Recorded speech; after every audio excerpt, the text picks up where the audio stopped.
नमस्कार दोस्तों, मैं एस राज अपने YouTube चैनल पर स्वागत करता हूं।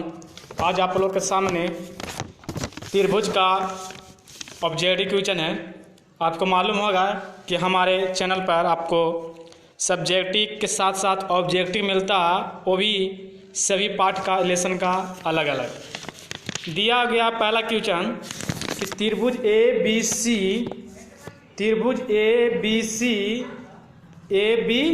सी में जो है ए बी और ए सी के मध्य बिंदु ए बी और ए सी के मध्य बिंदु कुछ डी और ई है।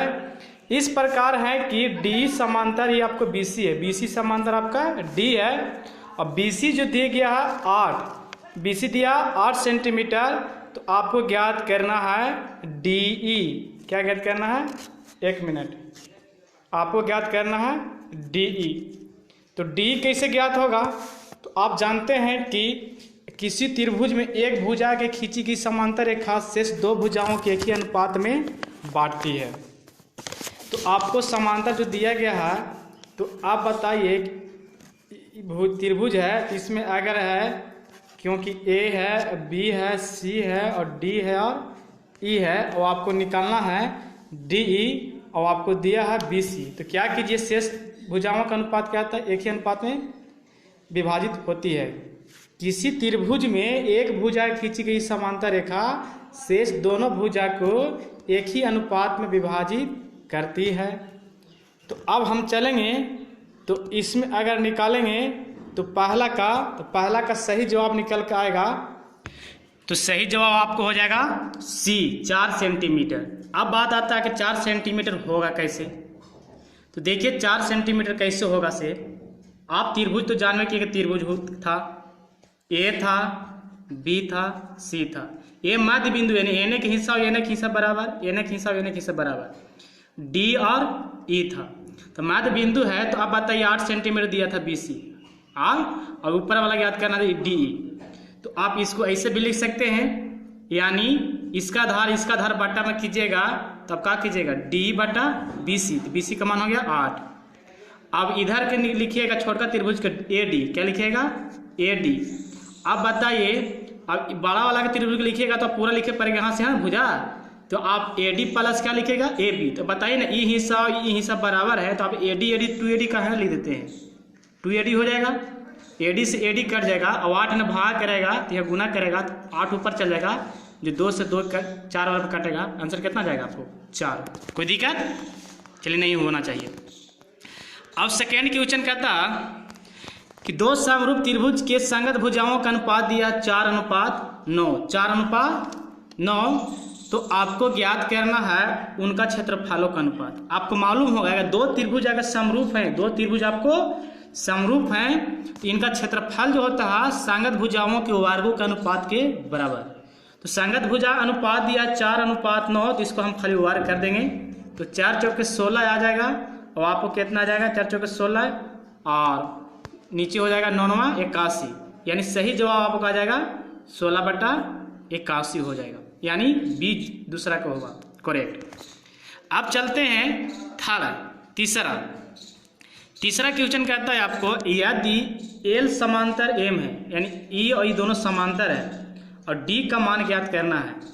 तो डी का मान ज्ञात करना है, तो तीसरा के कौन होगा? तो डी का मान ज्ञात करना है। तो आप चलिए इस त्रिभुज यहाँ पर अंतः कोणों का जोगफल 180 डिग्री होता है। अंतः कोणों का जोगफल कितना होता है? 180, यानी 3D और 2D जोड़ेगा तो कितना हो जाएगा आपको? डायरेक्ट हम जोड़ रहे हैं 5D और 20 और 50 जोड़िएगा तो 5D और 70 अब बराबर हो जाएगा 180। 70 जाएगा ना माइनस होगा, तो 5D बराबर आ जाएगा आपको निकल के 170 में से 180 में 70 घटेगा तो 110। 5 गुना करेगा, 5 भागा तो 5 दूना 10, 5 दूना 10, यानी 22 डिग्री। इसका सही जवाब जो निकल के आएगा तीसरा का आपको ए हो जाएगा करेक्ट आंसर।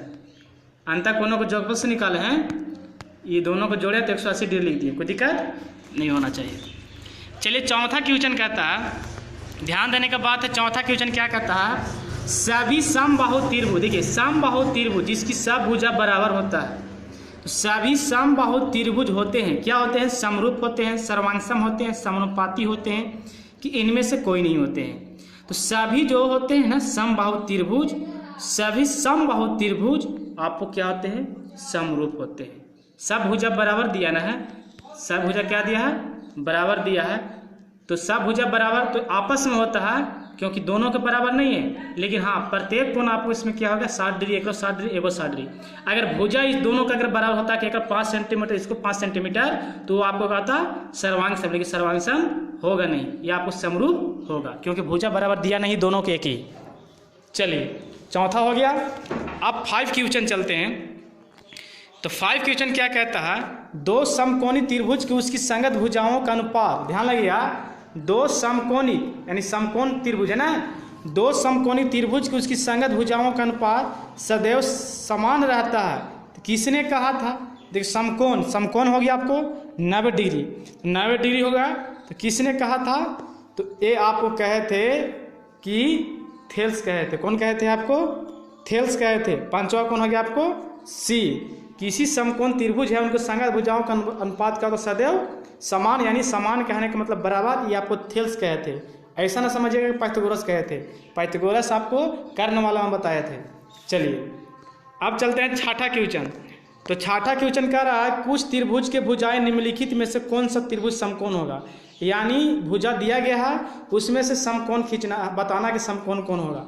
तो आप बताते हैं समकोण के लिए शर्त क्या होता है आपको, कि दो भुजा के वर्ग तीसरी भुजा, दो भुजा के वर्गों को योग जो होगा तीसरी भुजा के वर्गों के बराबर। तो छठा का बताना है कि इसमें से कौन सा समकोण त्रिभुज के नियम पालन करता है। तो अब चलते हैं। तो 5 का स्क्वायर करेंगे तो हमको हो जाएगा 25, और 8 64, और 11 का होता है आपको 121। जोड़ने के बाद देख रहे हैं कि 5 4 9 6 2 8, नहीं साबित किया। दूसरा देखते हैं। तो दूसरा देख रहे हैं कि दूसरा हमको देखने के बाद पता चल रहा है कि 6 6 36 और 8 8 64, इसका दो भुजा को वर्गों को योग तीसरी भुजा के बराबर होता है कि नहीं होता है? और दादा क्या आपको 100। तो जोड़ने के बाद इधर भी 100 हो गया और इधर भी आपको 100 हो गया। इसका नहीं करेक्ट आंसर जो होगा आपको बी। इसका सही जवाब कौन हो गया? आपको बी। छठा का आपको बी हो गया। अब चलते हैं 7 क्वेश्चन की। तो 7 क्वेश्चन कहता है आपका, एक मिनट थोड़ा सा क्वेश्चन नहीं दिखा दे रहा। 7 क्वेश्चन कह रहा है आपको त्रिभुज ए बी सी में ए बी का स्क्वायर बी सी का स्क्वायर जो है ए सी का स्क्वायर के बराबर है, और ए बी और ए सी बराबर है।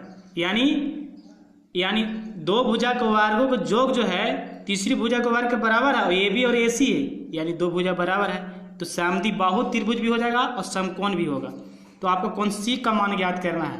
तो कौन सी का मान कैसे ज्ञात होगा? तो आप ध्यान से देखिए कि आपका जो बराबर है ए बी और ए सी, तो कर्ण कहीं बराबर होगा नहीं, ये हिस्सा और ये हिस्सा बराबर है। तो ये आपको ए हो गया, बी हो गया और ए सी। तो ये इस ए सी देते हैं, ए और बी और ए और सी, तो ये यहाँ रहेगा, ये यहाँ रहेगा। एक मिनट फिगर अच्छा सा बना दीजिए।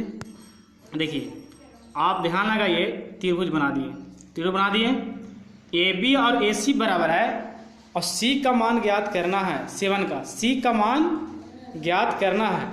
तो आप बताइए, ये तो आपको 90 डिग्री हो जाएगा, समकोण रहेगा तो, और दो भुजा बराबर है तो आपको लंब और धारे बराबर हो सकता है, कर्ण बराबर हो नहीं सकता है।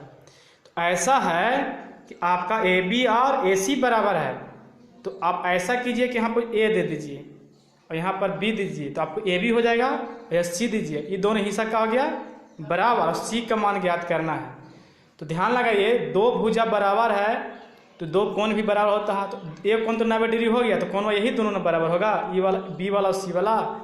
तो आप त्रिभुज के तीनों कोण को जोगफल आपको 180 होता है, 180 में से 90 घट जाएगा तो कितना बचेगा? 90। तो 90 घटेगा तो 90 में तो दोनों हो जाएगा, और 2 से भाग कर देंगे कितना जाएगा आपको? 45 डिग्री। यानी सही जो आप इसको निकल के आएगा 7 का, वो आपको हो जाएगा सी करेक्ट आंसर। चलिए अब 8वां क्वेश्चन चलते हैं। तो 8वां क्वेश्चन कह रहा है कि त्रिभुज ए बी सी में, ध्यान आएगा, त्रिभुज ए बी सी में जो है ए है आपको 30, बी जो है 40, सी दिया है 50, और सी का मान निम्नलिखित में से कौन होगा? सी का मान निम्नलिखित में से कौन होगा? तो इसको आपको देखना होगा वर्गों के योग निकाल के पाइथागोरस प्रमेय से कि दो भुजा के वर्ग की योग तीसरी भुजा के वर्ग के बराबर हो जाएगा तो समकोण त्रिभुज हो जाएगा। तो अंठवा के आपको डायरेक्ट हम बताते हैं कि डी हो जाएगा, क्योंकि ए बी सी दिया है, 30 के स्क्वायर करिएगा तो आपको हो जाएगा 900 और 40 के 4 चौके 1600 और 50 कीजिएगा तो आपको 2500। ये दोनों भुजा का वर्ग का योग हो जाएगा, तीसरी भुजा इसको हो जाएगा, ये आपको 2500 आ जाएगा और ये भी आपको 2500 है, ये है, यानी आपको समकोण त्रिभुज हो जाएगा। तो आपको सी को जो मान आएगा वो आपको 90 डिग्री हो जाएगा। करेक्ट आंसर अंठवा के डी आ जाएगा। अब चलते हैं नौवां क्वेश्चन। तो नौवां क्वेश्चन कहता है कि आपका पाइथागोरस प्रमेय का संबंध है। तो पाइथागोरस प्रमेय का जो संबंध है किससे है? समकोण त्रिभुज से है कि समरूप त्रिभुज से है, चतुर्भुज से, इनमें से कोई नहीं। तो आप अगर नहीं देखे होंगे वीडियो तो पुनः फिर बता रहे हैं कि आप डिस्कशन में जाके इसका देख लीजिएगा। सब्जेक्टिव जो इस तरह समझाया गया है वो समझ में पूरा आ जाएगा तो आपको तुरंत समझ में आ जाएगा। तो पाइथागोरस प्रमेय का जो संबंध है वो समकोण त्रिभुज से है, यानी नौवां का जो हो गया आंसर आपका करेक्ट ये हो गया। चलिए अब 10 चलते हैं। 10वां कहता है समद्वि बाहु समकोण त्रिभुज, यानी समद्वि बाहु भी है, यानी दो भुजा बराबर भी है और दो भुजा बराबर तो है ही और समकोण भी है ना। और जिसमें बी आपको समकोण है तो बताइए ये बी हो गया, तो बाकी आपको ए और क्या होगा सी होगा। जिसमें ए दिया है आपका 4 और बी का मान निम्नलिखित में से कौन होगा? बी का मान निम्नलिखित में से कौन होगा, यानी ए का मान दिया है बी का मान, तो आपको इसमें से आपको बी का मान ज्ञात करना है। तो चलिए बी का मान कैसे ज्ञात होगा? तो पहले समद्वि बाहु त्रिभुज भी है, तो समद्वि बाहु त्रिभुज बनाएंगे हम। समद्वि बाहु त्रिभुज बनाएंगे, दो भुजा बराबर भी है, समकोण भी है।